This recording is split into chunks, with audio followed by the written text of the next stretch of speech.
नमस्कार, भाग्यशेष वार्ता डिजिटल मीडियामध्ये आपलं सहर्ष स्वागत करत आहे। आज रोजी आमचे मुदखेड तालुका प्रतिनिधी सय्यद घोष यांनी दिलेली अधिकची माहिती अशी की मुदखेड तालुक्यातील इजळी येथे आलेल्या चक्रीवादळाच्या तडाख्यामुळे केळी बागांचे मोठ्या प्रमाणात नुकसान झाले आहे।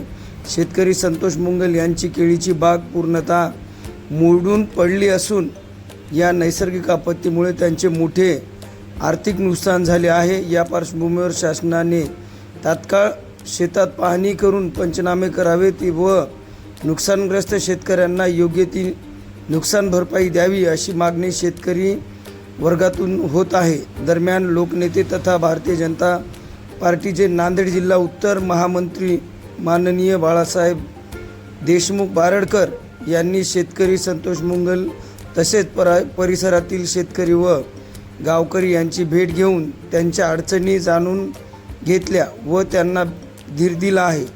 यावेळी भारतीय जनता पार्टीचे नांदेड जिल्हा उत्तर महामंत्री बाळासाहेब देशमुख बारडकर, सचिन पाटील मगरे, संदीप पाटील डोंगरगावकर, भाजप सामाजिक कार्यकर्ते GS सय्यद तसेच इतर मान्यवर व गावकरी उपस्थित होते।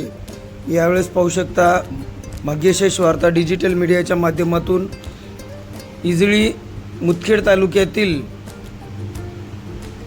शेतकरी बांधवांचे मोठ्या प्रमाणामध्ये नुकसान झालेले आहे।